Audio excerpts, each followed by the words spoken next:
رب العالمين حمد الحامدين حمد المستغفرين حمدا يوافي نعمه يكافئ مزيده أما بعد اللهم صل وسلم وبارك على سيدنا محمد الفاتح لما أغلق والخاتم لما سبق ناصر الحق بالحق والهادي إلى صراطك المستقيم وعلى آله حق قدره ومقداره العظيم اللهم صل على سيدنا محمد النور الذاتي وسر السار في جميع الأسماء والصفات وعلى آله وأصحابه ولبيته وسلم.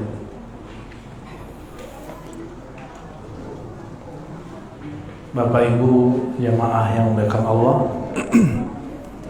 salah satu nikmat pada kita, Allah takdirkan kita duduk di saat orang-orang lagi berjalan di luar. Dalam hadis Imam Bukhari dikatakan, apabila seseorang hamba sholat di masjid, lalu dia tetap fi musalla, dia tetap duduk di tempat dia sholat. Ini kan tempat kita sholat semua. Maka malaikat rahmat mengatakan, Allah marham, ya Allah rahmati orang yang duduk ini. Dalam riwayat yang lain dikatakan, Allahumma sholli alaihi, ya Allah sampaikan rahmat keberkahanmu kepada orang ini. Madama fi musalla, selama dia masih duduk di tempat sholatnya. Ini kan tempat sholat kita semua ya? Jadi Bapak Ibu sadar atau tidak, malaikat dari tadi itu doa di ubun-ubun kita. Dan mereka tadi itu datang bertahap, pindah, ngasih tahu, sono ada majelis, sana ada majelis, ya. Tidaklah ada satu majelis malaikat-malaikat mengumumkan kepada malaikat sekitarnya, halumma ila hajatikum. Ya, tidak ada satu majelis melainkan malaikat, nama malaikatnya malaikat sayyarah, malaikat yang bertebaran di mana-mana. Tugasnya cuma satu, meramaikan majelis-majelis ilmu dan zikir.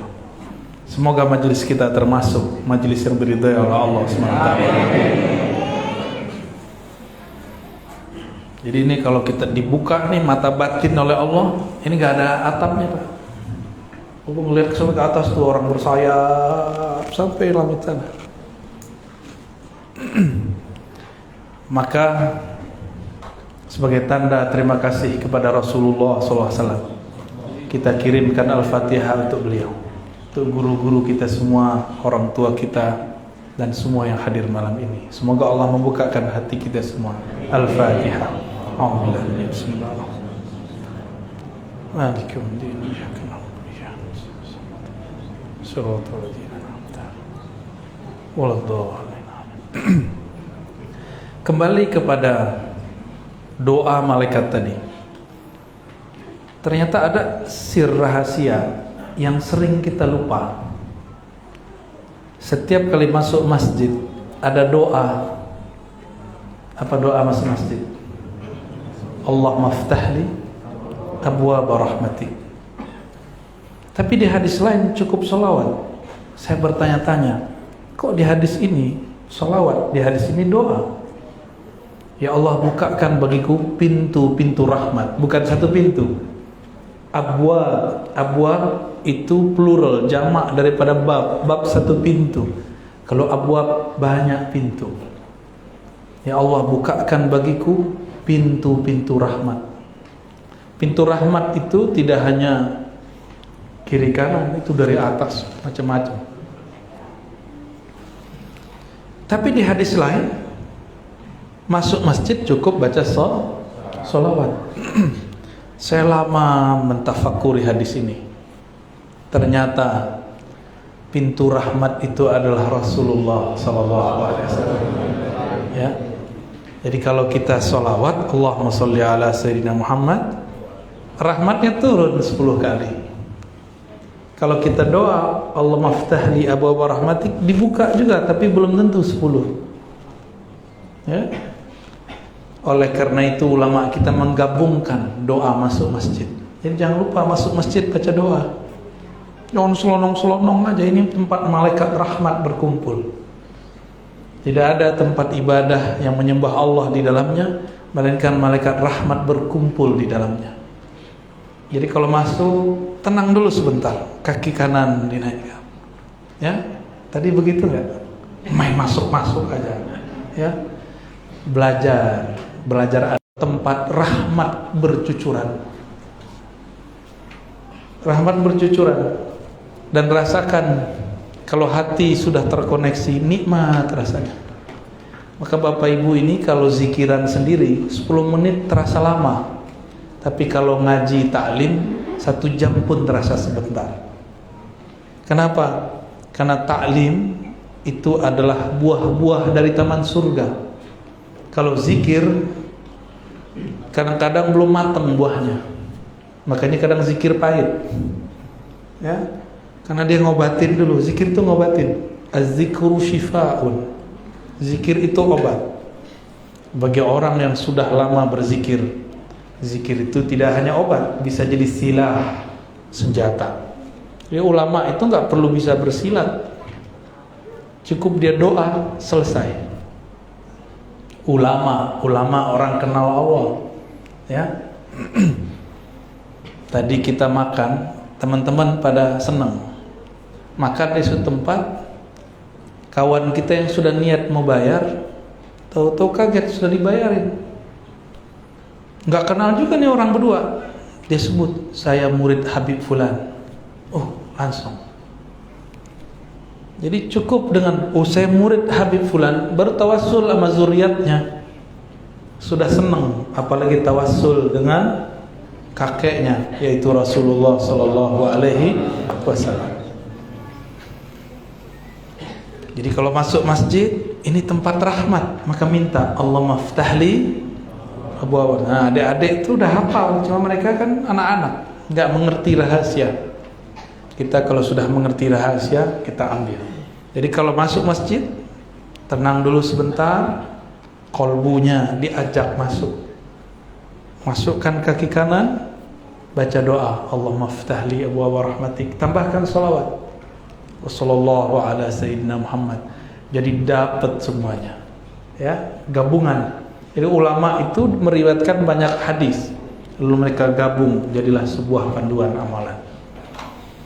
Jadi malaikat apa yang mengiringi orang ngaji? Banyak nama malaikatnya, tapi terkumpul dalam satu klan malaikat rahmat. Jadi malaikat itu ada kayak habaib, ada fam-famnya, kayak bangsa, ada suku-sukunya. Ada suku Bugis, Banjar, ya, Jawa, Sunda, Minang, Aceh, macam-macam, Madura, semuanya ada. Kalau asli Kalimantan namanya apa? Dayak. Di sana juga begitu. Malaikat itu ada fam-famnya. Maka ada malaikat yang nama belakangnya pakai il, Jibril, Mikail, Israfil, Israel. Ada yang belakangnya pakai an, Ridwan, Kiraman. Ada yang pakai in, kita katibin, hafizin.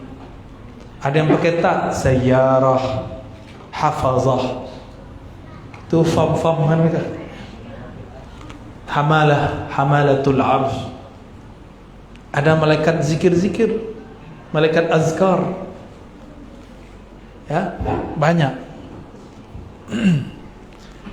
Malaikat itu punya tubuh, tapi bukan tubuh fisik. Tubuhnya tubuh nur. Kalau tubuh kita kan tubuh tin, kita kan tercipta dari tanah, maka tubuh ini tanah, tini, maka disebut tubuh fisik tanah. Mereka tercipta dari cahaya, maka tubuh mereka jisim nuri, jisimnya jisim nur. Kita ada darahnya Pak.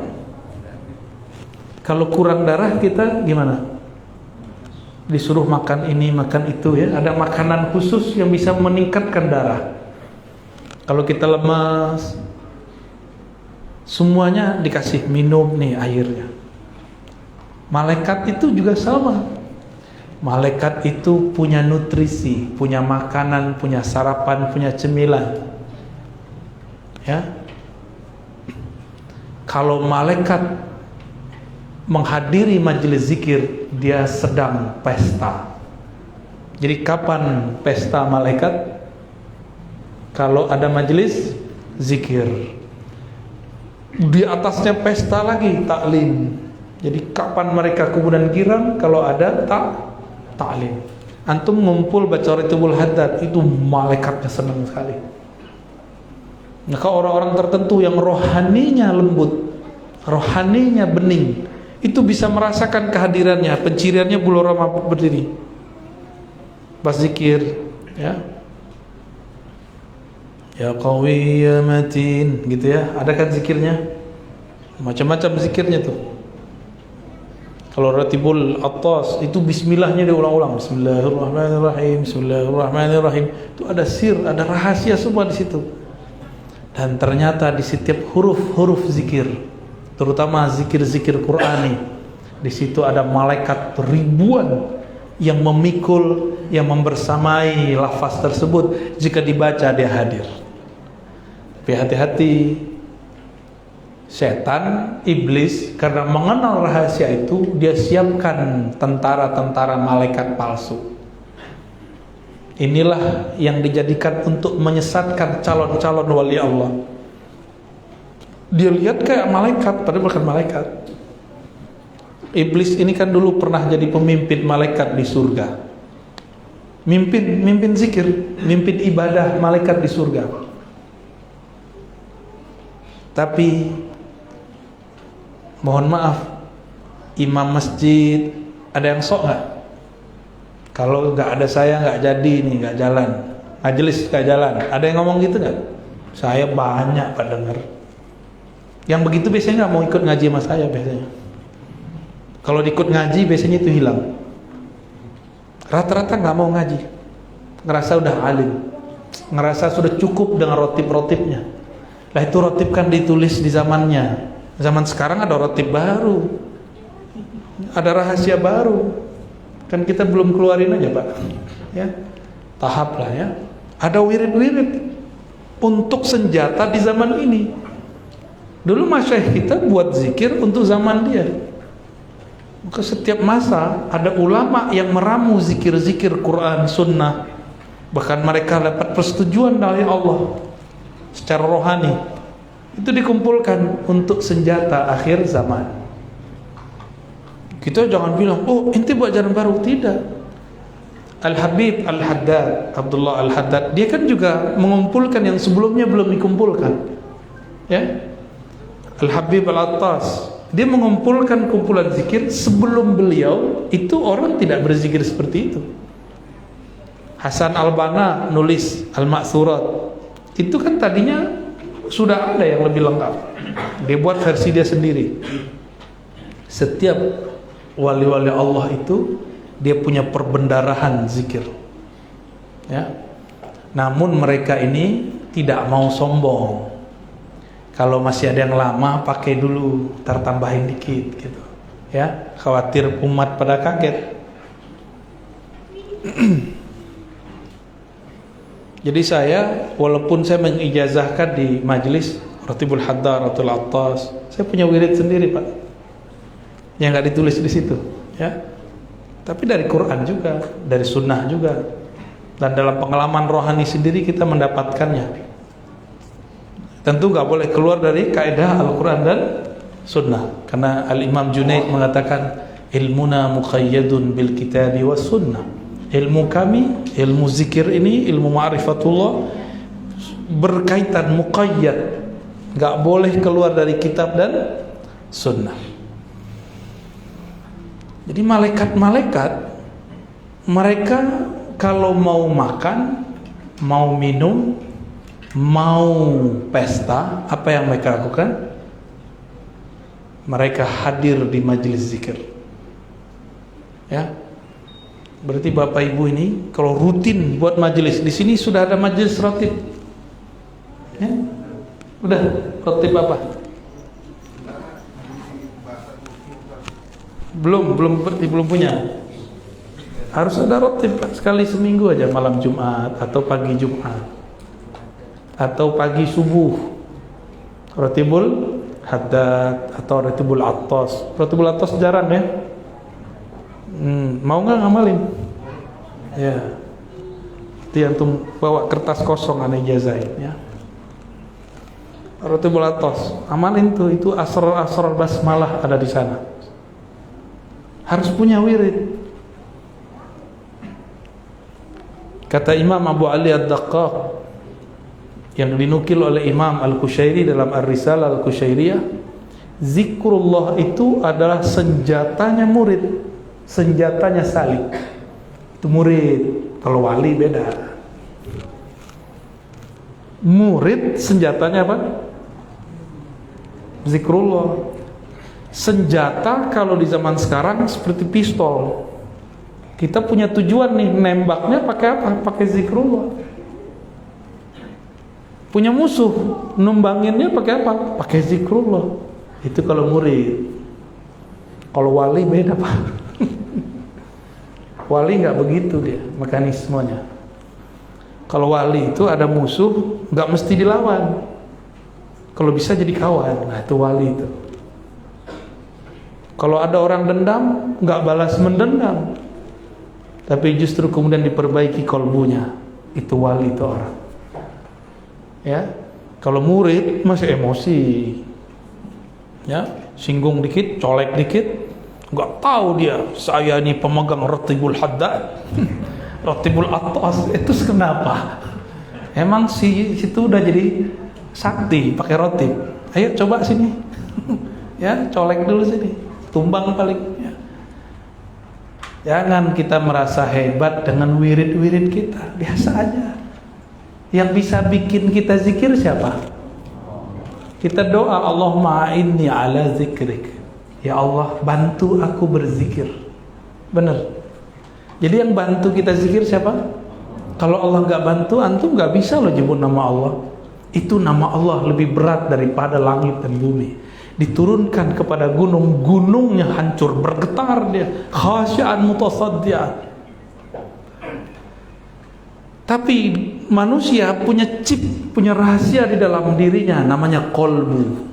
Kolbu ini mampu menampung zikrullah. Maka kolbu itu disebut kolb karena dia elastis, gak kaku. Orang-orang kaku tidak akan bisa menampung rahasia-rahasia Allah. Jadi gak boleh kaku ya. Gak ada namanya manhaj kaku, gak ada. Manhaj kita, manhaj qalbiyah, ruhiyah. Kolbu itu ngikutin nama-nama Allah. Maka dia gak selalu keras, ada lembutnya. Gak selalu lembut, ada tegasnya. Ya, gak selalu nangis-nangis, ada saatnya suaranya naik. Tapi gak marah-marah mulu. Masa tiap ta'lim marah mulu? Capek juga kita ya. Kita kan bukan makhluk binatang buas kerjanya marah mulu tiap hari. Kita ini juga ada sisi lain. Ya, Allah itu sisi lembutnya lebih banyak ditampilkan daripada sisi kerasnya. Maka coba lihat setiap surat, kecuali satu surat, dimulai dengan Rahman, Rahim. Ya benar. Kenapa Allah tidak menggunakan lafaz Bismillahil Jabbar, Bismillahil Qahar, dengan nama Allah yang maha merubah, yang maha perkasa, yang maha menghancurkan? Enggak, Allah enggak gunakan itu. Tapi kenapa orang membayangkan Allah itu tegas, Allah itu kasar, Allah itu pemarah? Jadi bayangan anak-anak tuh, karena bapak ini sering marah nyuruh anak sholat. Ya benar ya, ibu-ibu jangan suka marah-marah nyuruh anak sholat ya. Anak itu dia nggak seneng serius-serius amat, bener nggak deh? Masih berbingung tuh, ya, diajak ngomong gitu nggak connect. Maka mereka mau ke masjid, saya udah seneng. Jadi salah satu yang bikin saya senang di masjid ada anak-anak. Mau dia ribut di luar, kalau di dalam penting bisik-bisik. Mau dia ribut di luar, itu saya senang sekali. Karena anak-anak ini nggak ada dosa. Kita mata nakal dikit dosa pak. Anak-anak nggak ada dosanya. Jangan-jangan kita selamat karena ada anak-anak.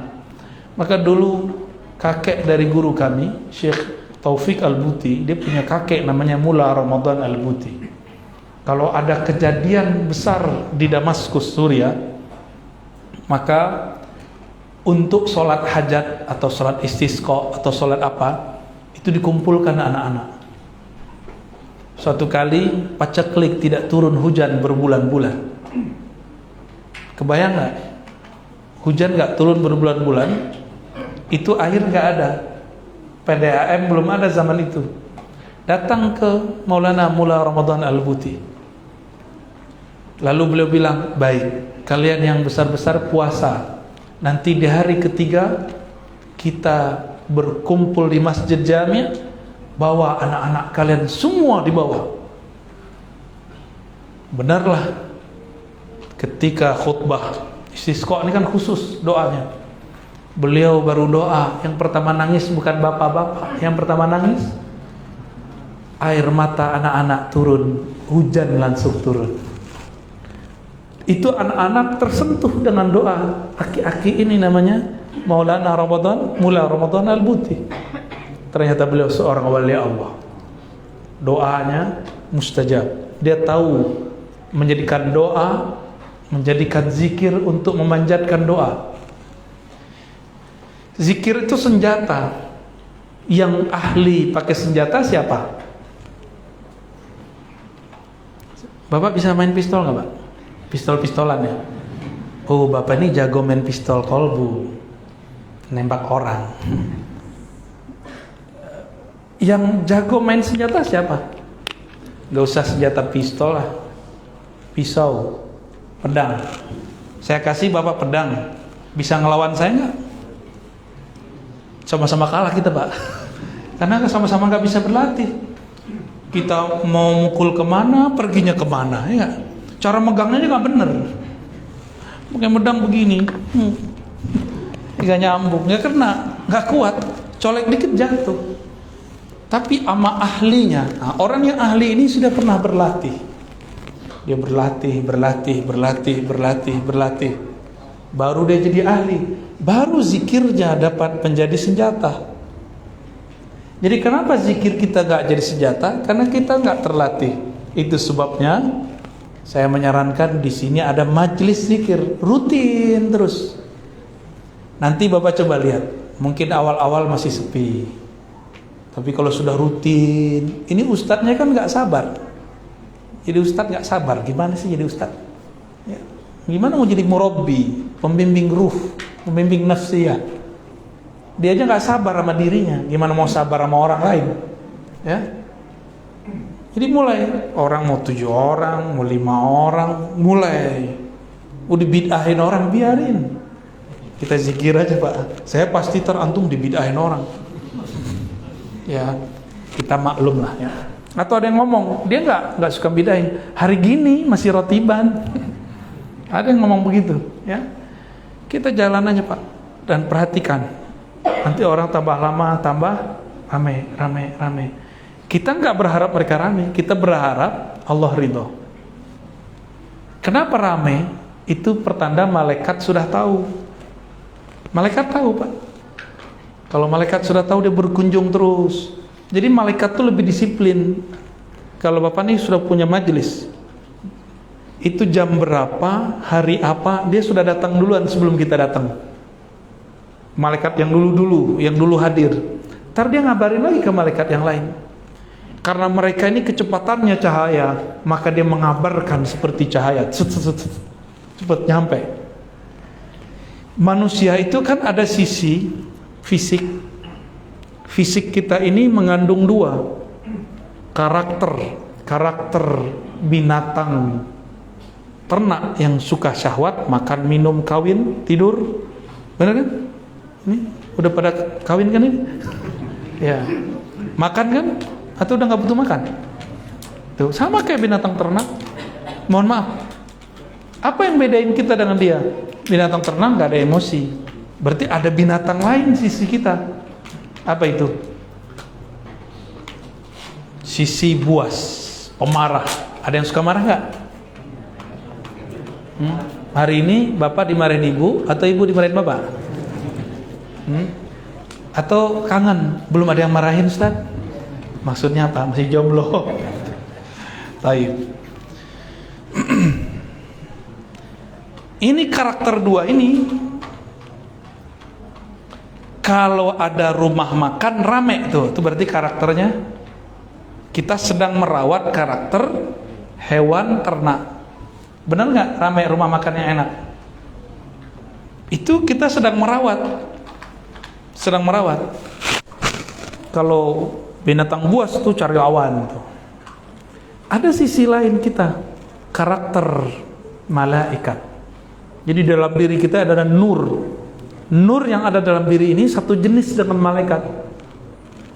Dia kenyangnya bukan dengan makan, dia bahagianya bukan dengan mainan. Dia senang bahagia kalau ada zikir, majelis ta'lim. Jadi nanti kalau pengurus punya ustadz, ya rutin di sini buat zikrullah, nanti akan hidup sisi nur yang ada di orang sekitar. Lambat laun sisi nur yang di dalam diri dia akan hidup. Awal-awal kalau dulu saya masih kecil, kenapa ikut pengajian? Dulu kalau habis pengajian makan-makan. Dulu dan di kampung saya itu kalau pengajian makannya enak, bukan kebuli. Di kampung saya itu ada kambing tuh dibuat rempah-rempah, enaknya bukan main. Ya, kita tahu kebuli baru pas sudah ke Jawa ya. Di Sumatera dulu nggak ada saya ketemu, karena emang di kampung saya nggak ada majelis habaib, nggak ada. Ya mereka nggak percaya habaib dulu, nggak tahu kalau sekarang ya.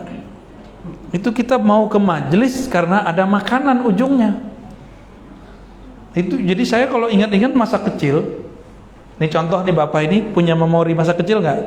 Coba dengerin Guru Mahmud baca Quran, itu ingatnya jajanan depan masjid. Ya. Memorinya begitu Pak. Atau dulu ingatnya orang lagi tarawih di masjid, kita main petak umpet karena dengerin orang bulan puasa nuzul Quran. Atau bapak ibu ini udah dari mana-mana kampung, di kampungnya sebelum subuh, sebelum sholat ada tarhim, assalatu wassalamu alaik, gitu ya, 5 menit sebelum sholat. Setiap kali mendengar itu, masing-masing bapak ini yang datang memorinya beda-beda. Kalau kampungnya di Bugis, ingat Bugis. Yang kampungnya di Banjar, ingat Banjar. Yang kampungnya di mana kampungnya Pak? Jawa ya. Tuh, muka Jawa nggak bisa nolak Pak. Ya. Orang Sumatera, orang Sunda, itu dia ingetnya ke sana. Kalau dulu di masa kecilnya dia mendengarkan itu sebelum sholat, itu menjadi memori. Itu menjadi apa? Memori. Nah, Bapak Ibu yang bukan Allah, itu memori ini, memori telinga, pendengaran. Kita punya memori yang lain, memori nur. Nur itu memorinya zikrullah, zikir. Maka setiap kali ada zikrullah, dia kayak ingat sesuatu tapi dia nggak tahu dia ingat apa. Benar nggak? Orang kalau zikir yang enak, dia akan connect kepada sesuatu tapi dia bingung dia sebenarnya ingat siapa. Ada yang ingat wajah Allah nggak? Nggak ada kan? Nah, karena kata wajah di situ bukanlah wajah. Wajhun laka wajhin, itu wajah tapi bukan muka seperti ini. Wajah itu kan sesuatu yang menghadap. Disebut wajhullah, itu adalah cara Allah menghadap kepada hambanya. Ya, di saat Bapak Ibu itu zikir, sebenarnya Allah lagi memandang. Seneng nggak dipandang sama orang cantik, orang gagah? Ibu-ibu diperhatiin cowok keren, mau nggak? Salah tingkah ya. Nah makanya orang kalau zikir bulu romanya merinding, itu dia lagi dipandang Allah. Merinding itu. Dia bingung, kenapa saya merinding? Allah sedang memandangnya. Nah, Allah itu, ini kajian tauhid, tapi tauhid versi ahli hakikat, bukan versi kelompok sebelah kiri dan kanan. Ya, istilahnya sama, maknanya berbeda. Ini namanya tauhid ma'rifat uluhiyah. Kita tambahin istilah ma'rifat depannya. Tauhid ma'rifat uluhiyah, ada tauhid ma'rifat rububiyah. Ketika hamba berzikir, Allah sedang memberikan ma'rifat rububiyah kepada kita. Apa maksudnya? Rububiyah itu adalah, nih tolong diingat-ingat Pak ya. Rububiyah itu keesaan Allah yang Allah pancarkan melalui makhluknya. Ini kalau di kelompok sebelah saya nggak ada urusannya. Kita lagi nggak bahas kelompok sebelah kiri dan kanan ya. Ini kita lagi bahas kita dan Allah. Kita dan Allah. Jadi Allah kalau menyebutkan wajah itu maksudnya apa? Ya, wajhur rububiyah. Ya. Wajah rububiyahnya. Wajah itu menghadap. Bapak kalau menghadap pakai punggung pakai ini. Maka ini yang disebut wajah. Benar. Kan Allah bukan makhluk. Ya, Allah bukan makhluk. Karena Allah bukan makhluk, maka menghadapnya bukan dengan wajah fisik, bukan juga dengan wajah batin, tapi dengan tauhidannya. Saat si hamba menyebut nama Allah, berarti Allah sedang ingin mengangkat dan memuliakan si hamba menjadi pantulan wajah rububiyahnya. Rububiyah artinya penciptaan, pengaturan alam semesta. Jadi kalau Bapak dizikir itu rububiyah, nur yang muncul namanya nur Rabb, rububiyah. Ada apa?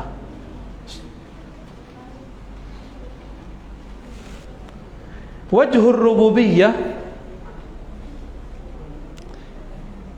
ada rasa yang muncul kalau orang berzikir dengan itu.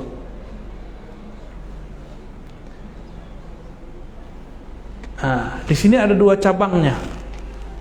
Allah itu sering menyebut dirinya Rahman dan Rahim. Ini disebut dengan Jamal. Allah Maha Indah. Allah Maha Indah. Oke. Kalau rasa ini yang muncul, Bapak nangis. Pernah nangis nggak lagi zikir? Atau tenang? Kalau zikir terasa tenang, adem, itu namanya dapat keindahan dari Allah. Senang nggak dibawa ke tempat yang indah-indah? Senang. Dengerin suara merdu, suka nggak? Suka ya? Itu secara fisik, apalagi secara ruhani. Ruhani kita nyaman sekali kalau mendapatkan cahaya itu. Bapak Ibu kalau lagi gelap, takut atau senang? Ibu-ibu senang gelap apa senang terang? Terserah bapak-bapak katanya. Baik. Ini saya nggak ngomong yang bab itu Pak, jangan jorok ini yang vulgar ini. Karena kita punya sisi lain ya. Azan ya? Beda. Kalau kita gelap, kita takut. Sama orang yang tidak ada nama Allah di dalam dirinya, maka kolbunya gelap, pikirannya gelap. Kalau pikiran sudah gelap, itu namanya stres. Pernah panik? Pernah panik? Ya. Biasanya orang baru beli mobil baru, motor baru, kegesek dikit marah-marah, panik. Padahal kan tinggal dibenerin Pak, ya kan? Dia marah nggak marah pasti dibenerin nggak? Tuh, kenapa harus marah-marah? Panik karena kolbu pikirannya gelap. Oke? Berarti harus latihan zikrullah. Kerja kenapa mau berangkat pagi pulang sore? Kenapa? Karena pengen dapat duit supaya bisa beli listrik, teranglah rumah, ya. Benar. Orang kalau kerjanya rajin, dia dapat usahanya, hasil usahanya juga jelas. Sama, prinsip rohani sama. kalau rajin bekerja dengan rohani, maka kita akan mendapatkan gaji-gaji rohani. Kita kerja dapat duit, senang, benar? Senang kan dikasih duit? Tuh kan, jujur benar kan? Senang dikasih duit. Rohani ini dapat gajinya. Apa gaji rohani? Ketenangan. Bukan senang, tapi tenang. Mau punya duit tapi nggak tenang. Ini contoh gampang. Bapak pakai dompet, duitnya banyak, jalan di keramaian, tenang nggak? Beneran? Ntar ada pencopet. Diumpetin nggak? Nah, ini rahasia Pak. Kalau orang punya rahasia zikrullah, pasti diumpetin. Karena bisa dicuri oleh syaitan. Paham? Dicurinya gimana? Dipancing-pancing. Ini cara setan nih, nyuri nih. Pancingnya bisa lewat emosi. Gak bisa lewat emosi, lewat nafsu. Nafsu biasa, nafsu rendahan. Gak bisa juga lewat apa lagi? Lewat sesuatu yang kita semuanya senang, yaitu sum'ah wal ujub, pamer, posting, ngomong. Pas lagi taklim subuh, tidur, ditanya, bro, kenapa ente tidur? Malam tadi tahajud 11 rakaat bro. Itu dicuri sama syaitan. Paham? Itu udah kecuri, udah harus diambil balik. Ta'awuz cepat-cepat. A'udzubillahi minasyaitonir. Terus dibalikin tuh. Dibalikin nanti. Gak berhasil juga. Nah, ini banyak nih, mumpung ini masjid musola masjid. Masjidnya lagi bangun nih, yang sedang bangun tulus-tulus bener Pak. Kenapa? Ini diintai terus sama setan. Setan itu paling senang mengintai orang yang berjasa untuk umat. Gimana cara ngintainya? Nanti dia kirim tentara dia, panas-panasin tuh orang supaya nyinggung si panitia, pengurus masjid. Udah jadi masjidnya, kalau perlu jangan jadikan dia pengurus lagi. Udah gak jadi pengurus, setan bilang, bro, itu kamu dibuang sama mereka. Padahal kalau nggak ada kamu, masjid nih nggak jadi. Itu jelas kedengeran sama saya Pak. Kedengeran setan yang ngomong. Serius.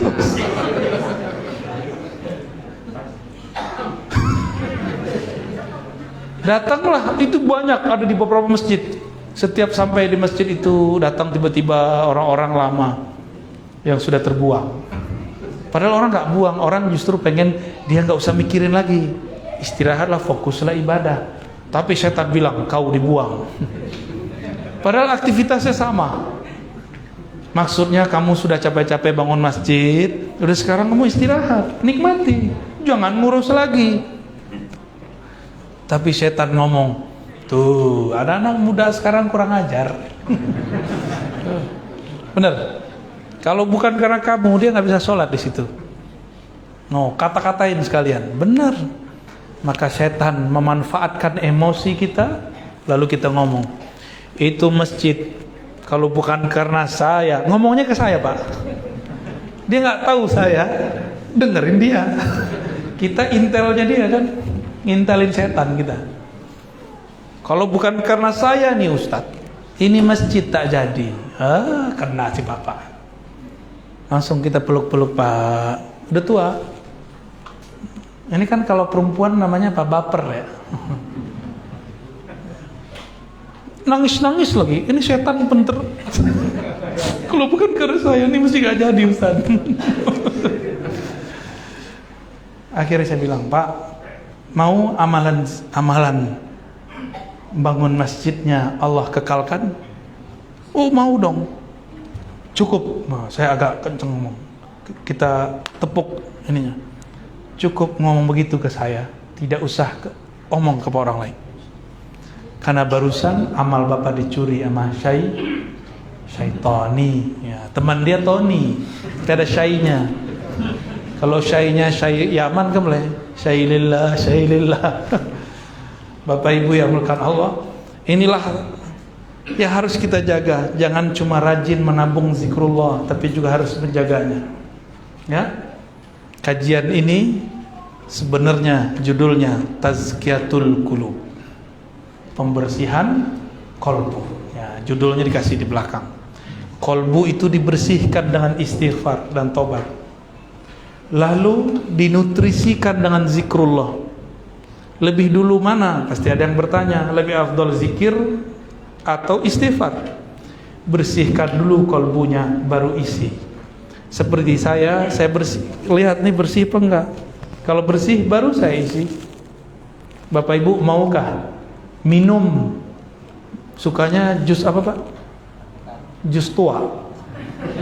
Namanya doang. Kan ada namanya ketoprak setan. Yang makan siapa tuh? Mbahnya setan. Senangnya jus apa Mas? Kan orang Jawa pakai Mas. Air putih ya Pak? Loh, ada jus air putih? Oke, ini air putih ya. Kalau di dalamnya ada semut gimana? Mau minum nggak? Mau Pak. Mau. Serius? Waduh, gawat. Ya udah, di dalamnya ada Mau? Yang penting bekas saya ya. Ini Pak.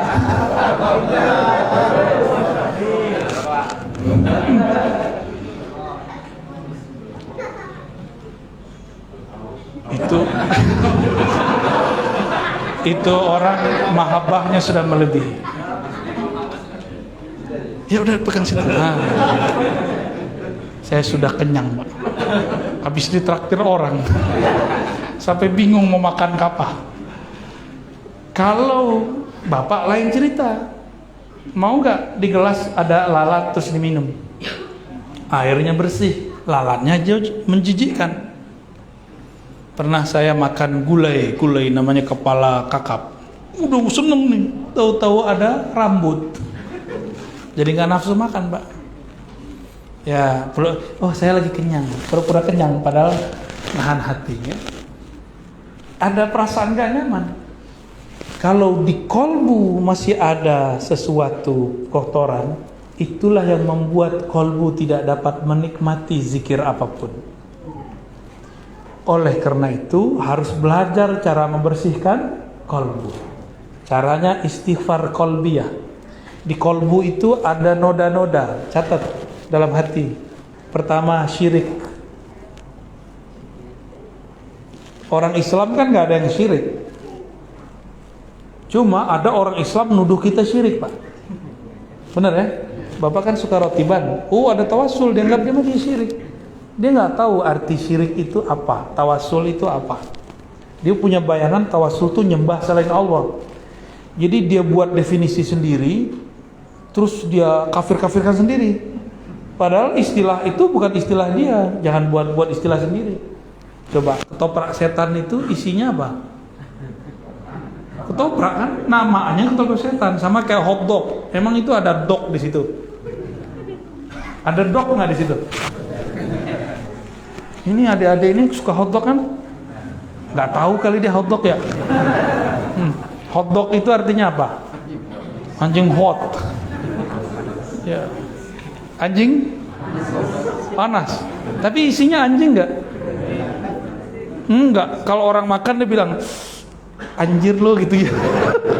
Iya, dia lagi kesel sama orang. Tapi isinya nggak ada anjingnya Pak. Makan begitu haram nggak? Kalau orang yang mengartikan ini salah, itu anjing panas, haram. Dia mengharamkan sesuatu yang dia tidak tahu. Sama orang yang mengharamkan tawasul, dia punya definisi sendiri. Kita kasih tahu dia nggak percaya. Paham? Ya. Nah, inilah masalah kenapa tidak selesai antara umat Islam sesama umat Islam. Karena tidak mau konfirmasi benar nggak istilah saya ini. Dulu saya dikabarin, itu orang ziarah kubur tuh nyembah kubur tuh.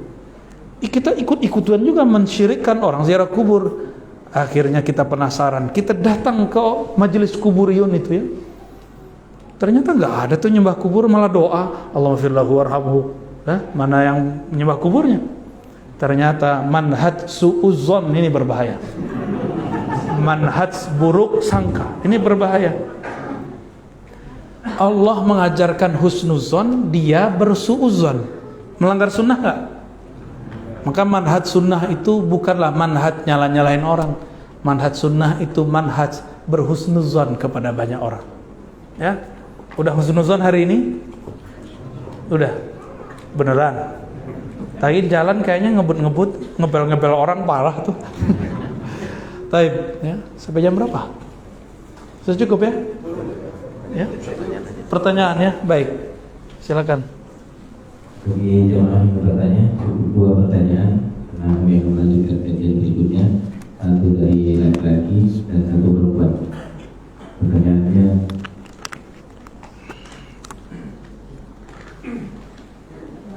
langsung saja Pak ke pertanyaan.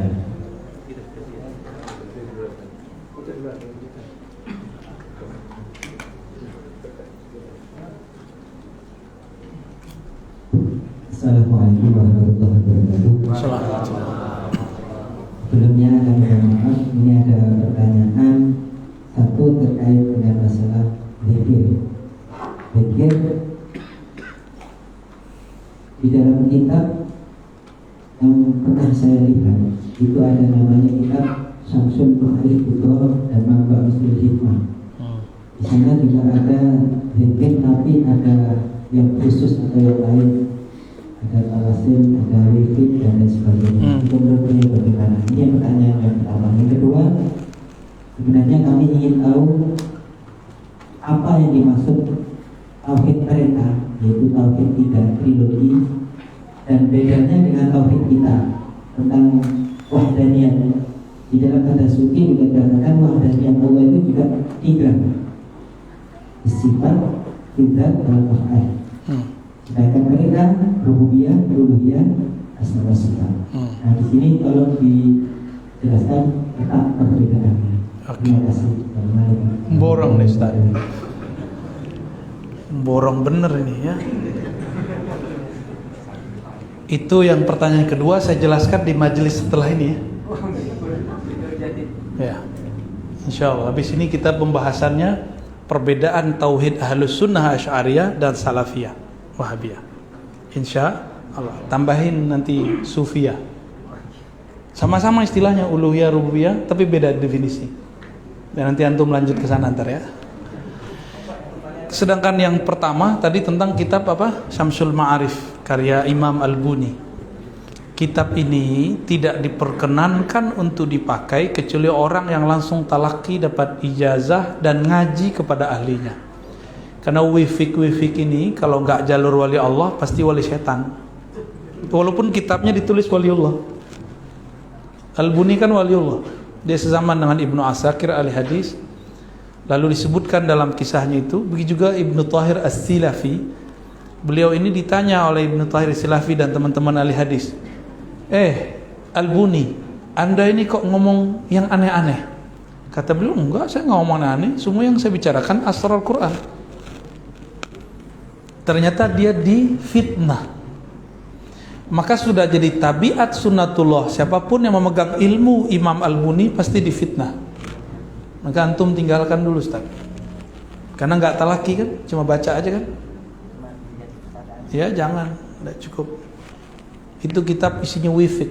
Wifik itu dari kata wafaqa, nulis bentuk gores-goresan tertentu dengan simbol-simbol angka yang sesuai dengan jam dan waktu, dan porsi-porsi kalimat dan angkanya harus sesuai. Misalnya untuk penjagaan rumah. Cuma masalahnya di setiap angka-angka dan huruf itu ada makhluk yang Allah titipkan. Tapi makhluk ini kalau yang buat bukan waliullah, yang masuk adalah tentara Azazil, tentara iblis, tentara jin, bukan tentara Allah dari malaikat. Maka mohon maaf, saya banyak melihat ada orang belajar wifik ini nggak beres, rata-rata nggak beres, karena dia nggak belajarnya ke waliullah. Terus lewat kitab yang diterbitkan tuh banyak salahnya. Karena itu salah satu huruf itu repot nanti kesananya. Mesin salah satu baut gimana? Hancur nggak? Hancur, Pak. Salah sekian mili rusak dia. Inilah yang bikin santri-santri aswaja banyak jadi begini. Dia kira mau jadi sufi, terjebak kepada kebatinan. Itu namanya kebatinan. Ilmunya ada. Karena ma'rifatullah itu dan ma'rifat ghairillah ada pada huruf dan angka. Simbol-simbolnya. Simbol-simbolnya ada di huruf. Makanya kalimat-kalimat yang paling dahsyat di Quran itu ada pada huruf-huruf. Bismillah ada pada huruf ba, ada pada titik. Albuninya nggak ada masalah. Cuma kalau ada orang nggak punya sanad nyambung kepada beliau, dikhawatirkan nggak ini. Cuma dapat ijazah am, nggak usah ngamalin. Ijazah umum nggak usah. Dia harus bab per bab dia ngaji kepada gurunya. Dulu di Mekah ada namanya Syekh Mukhtar Al-Tarid, kemudian Syekh Muhammad Ahyad, ya, Syekh Abdul Hamid Amin, guru daripada guru-guru kita di Indonesia. Itu orang Indonesia, cuma tinggalnya di Mekah. Ya, mereka inilah yang menjelaskan asrar-asrar itu sesuai manhaj kewalian. Tapi banyak sudah enggak ya. Makanya saya pernah berkunjung ke suatu tempat yang belajar kitab itu. Kita lagi sholat ada orang teriak-teriak, Pak. Oh, berarti nggak beres tuh. Mungkin dia ngelihat makhluk aneh-aneh kali. Karena setiap huruf itu ada khadamnya. Khadam ini terbagi dua. Ada khadam langit, ada khadam bumi. Kalau khadam langit malaikat, kalau khadam bumi bentuknya mirip. Bentuknya mirip. Maka Bapak kalau ke rumah-rumah makan, kalau yang sensitif tuh tahu, wah ini ada raja nih ya. Rajanya yang bikin wali Allah atau wali setan, ketahuan juga, Pak. Jadi raja Wifik tuh kayak Sandi Marse. Ya, Sandi, dia simbol-simbol. Orang-orang intel bumi nih. Polisi, tentara, itu dia pakai simbol-simbol dulu. Dulu perang dunia kedua, pertama pakai simbol. Sampai hari ini perang langit, perang bumi, perang setan, perang malaikat itu pakai simbol, Pak. Perang wali-wali Allah itu pakai simbol-simbol. Ada hurufnya. Nah, ilmu ini insya Allah nanti akan diberikan kepada Al-Imam Al-Mahdi dan semua pengikutnya. Nanti golongan setan dapat simbol juga, tapi beda simbolnya. Maka hati-hati dengan ilmu simbol. Siapa tahu itu simbol-simbol syaitan. Dengan nggak mungkin ilmu kewalian diobral di YouTube. Nggak mungkin mana ada diobral di YouTube. Ya, terakhir cukup satu lagi ya. Atau dari akhwat satu ya. Akhwat satu boleh. Ada? Ada di belakang. Boleh. Yang penting saya ngerti. Kalau nggak ngerti saya bilang nggak tahu.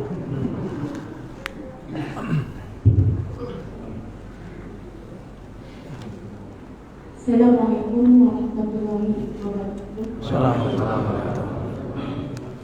Mungkin ini Jamnya telat ya? di luar tema ya Pak Ustaz. Telat.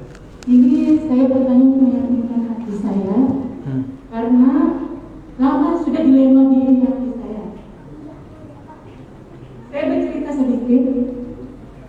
Di sebuah taklim ada yang mengatakan ada perbedaan doa arwah antara suku. Saya garis bawahi. Katanya ada suku Jawa dan suku Banda. Apakah ini memang betul? Saya bertanya kepada Pak Ustaz. Baik. Perbedaan doa arwah. Doa arwah itu bulan Sya'ban ya. Ya, sama. Maksud saya sama nggak? Kita samain dulu nih. Kan kalau bulan Sya'ban ada namanya ruahan, ada doa arwah. Oh, doa para arwah yang sudah wafat. Yang mana Bu? Yang sudah wafat. Yang sudah wafat. Oh, Orang kalau sudah wafat nggak ada lagi suku Banjar, nggak ada lagi suku Bugis, nggak ada lagi suku Jawa. Kalau orang sudah wafat nih, sukunya mukmin, kafir, waliullah, wali setan. Ada satu lagi, munafik. 5. Kita suku yang mana? Jadi nggak berlaku. Suku-suku yang sekarang itu kan nggak murni juga. Emang Bapak yakin Bapak ini orang Banjar, orang Bugis, orang Jawa? Siapa tahu keturunan Cheng Ho ya nggak? Kan wajahnya mirip-mirip kayak ini petarung-petarung Cina. Sedikit. Kayak Bapak ini kayaknya ada Indianya kan? Ini ada Cinanya. Ini campur. Udah mix sudah. Banjar, Bugis, Minang, Jawa, Sunda, Batak, Aceh, apa lagi? Madura, Dayak, apa aja, Arab, tidak Arab, Arab maklum. Semua itu cuma suku badan, bukan suku rohani. Ya, Allah itu bisa semua bahasa nggak? Kalau di sini bahasa kita beda-beda, tapi di sana bahasanya sama, nggak perlu kursus. Jadi Bapak Ibu untuk bisa jawab pertanyaan malaikat nggak perlu kursus bahasa Arab. Harus belajar mengenal Allah, Tuhan Arab dan Tuhan yang bukan Arab. Kan lagi rame. Ya, jadi jangan salah fokus. Kalau ada ustazah ngomong begitu, kita pertanyakan dulu dia siapa yang ngeluarin ustazahnya dia ya. Stempel ustadznya dari mana tuh? Tapi kalau maksudnya doa dalam bahasa orang Bugis, Banjar untuk arwah beda-beda mungkin, karena beda kiai, beda zikir. Ya, saya aja kalau ziarah bentar doang Pak. Ini kaget-kaget. Dulu kalau mereka ziarah kan 1 jam. Ini sama gurunya. Berdiri lagi kan pegel. Sama kita 15 menit paling lama, 10 menit udah lama banget. 5 menit biasanya saya udah selesai. Kita kalau ke kubur bentar aja. Salam, kirim doa, baca zikir yang disenangi orang itu. Lalu kita doa, udah selesai, kita pergi. Nah, kadang-kadang saya zikir dulu sebentar, kadang-kadang kita bertukar-tukar sandi kolbu, ya. Ada Pak sandi-sandi di kubur itu. Ada rahasia-rahasia di situ. Nah, jadi jangan mohon maaf ustazah gak boleh rasis bab doa ya. Ya. Baik, kira-kira itu karena kami masih melanjutkan perjalanan. Bapak silakan langsung sholat isya, kami jamak sholatnya ya. Jadi nggak usah salaman, langsung tawajuh kepada Allah ya. Mohon maaf atas segala kekurangan, semoga Allah sempurnakan kekurangan kita. Assalamualaikum warahmatullahi wabarakatuh.